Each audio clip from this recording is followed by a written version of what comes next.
Hello everyone, we have embarked on a revolutionary walk from Solwezi to Lusaka, championing entrepreneurship.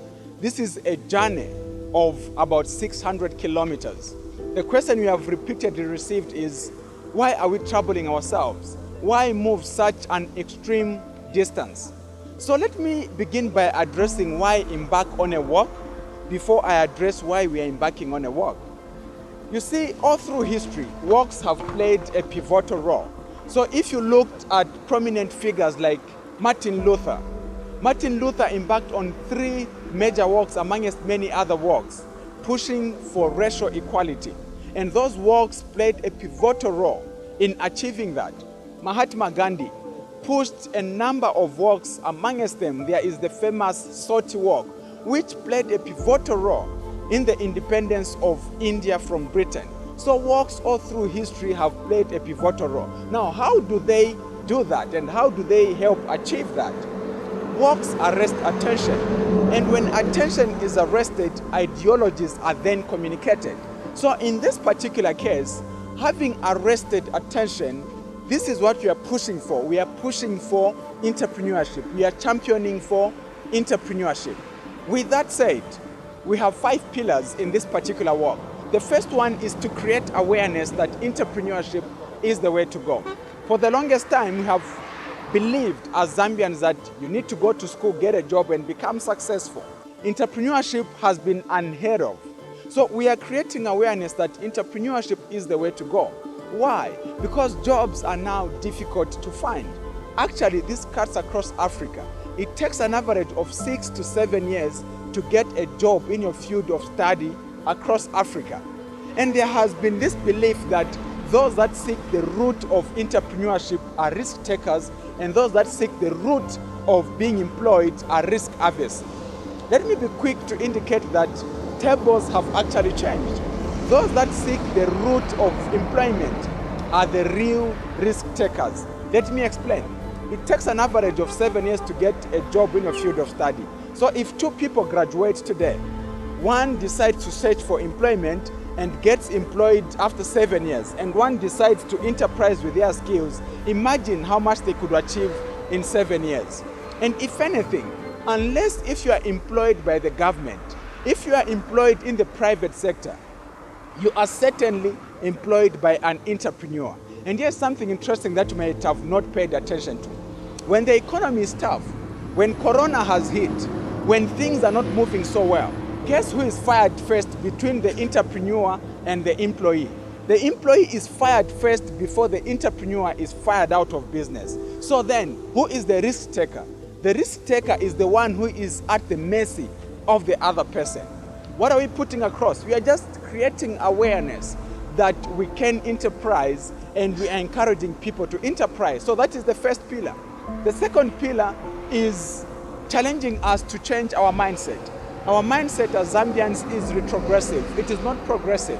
So if one gets to progress, if one gets to make it financially, we tend to call them names and demonize them. We call them satanists, we call them witches, we call them, and we accuse them of having used juju. We do all these things. All of a sudden, whoever dies in the family has died because of that one who has financial freedom. Why? Because to us, in our mindset, what is normal is poverty.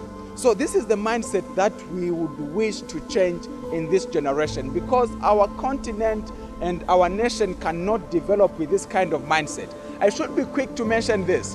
Imagine this. If for a moment everyone was removed from Zambia, every Zambian removed out of Zambia, Zambia remains a very rich country. The problem comes in when we put Zambians back in Zambia. The moment Zambians land back in Zambia, Zambia instantly becomes a third world country. Why? We the people are the poverty carriers. Why? Because of our mindset. There are certain countries that are doing so well without natural resources, but just using the human resource, the positive mindset, the innovativeness. Take for instance, Switzerland is the biggest exporter of chocolate when they don't even have a cocoa tree in their land. What are they utilizing? The people, the mindset, the brains that are there. Then for us as Zambians, we have the resources. We have over 40% of the water bodies in Southern Africa, but we are still importing fish. We have great climate that can allow us to farm all through the year. But what are we doing? We are importing food from those that have snow half of the year. This calls for us to realize that there is so much more that we can achieve. So this calls for mindset. Having said that, we move to the third pillar, which is beginning to identify opportunities. We have so many opportunities that surround us, but we can't identify these opportunities because our eyes are not open to that. It only takes foreigners to come in and invest in the businesses here and get to do certain things here. Only then do we get to see opportunities. We need to open our minds, and it is just a challenge to all of us to say, listen, we have a number of opportunities surrounding us. Let us see how we can take advantage of these opportunities. Then the fourth thing is to see to it that we introduce entrepreneurship at a very young age. You see, when we are young, we are taught one thing, and this is something we are taught time and again. Go to school, get a job, and become successful. So our mindset is tuned just to search for employment. So this animal, this thing called entrepreneurship is unheard of to us, is alien to us. So this should be introduced to the young ones, because maybe it is this generation that will then lead us to success. So this calls for two people. The government must have a syllabus that pushes for entrepreneurship from a very young age. Even we as parents must also advocate and teach our young ones that entrepreneurship is the way to go. And certain ethnic groups like the Indians, a 10-year-old will be made to visit the shop where money is made from. So the young one knows where money is coming from and how money is made. But for us, when you give a 10-year-old money, all they know is how to spend. They have no idea how money is made. So this thing of entrepreneurship must be introduced at a very young age. By the way, controversial as it may be, I'll say this. I don't blame graduates who feel entitled to a job. I don't blame them at all. Why? Because the time they were young, we taught them to say, no, work hard in school, you get a job and become successful. They passed their grade 7, passed their grade 12, they went to university for 4, 5, some 7 years, studying with the assurance that a job will be waiting for them.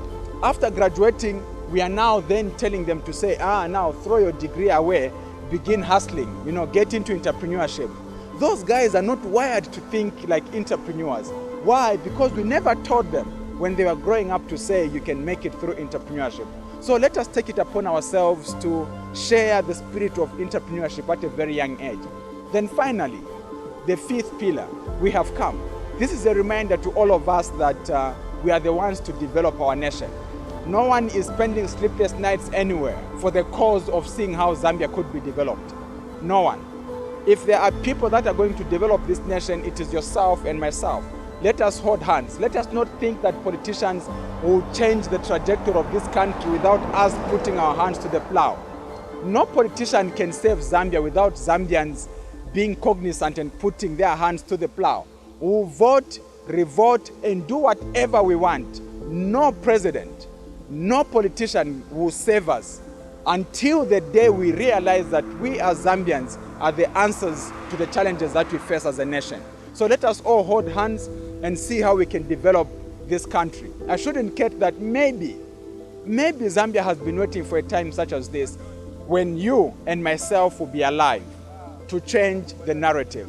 So let us hold hands and make Zambia great. You may be proud to be Zambian, but is Zambia proud of you? May God bless you. This is the message from the Radical Entrepreneur, and the future is bright.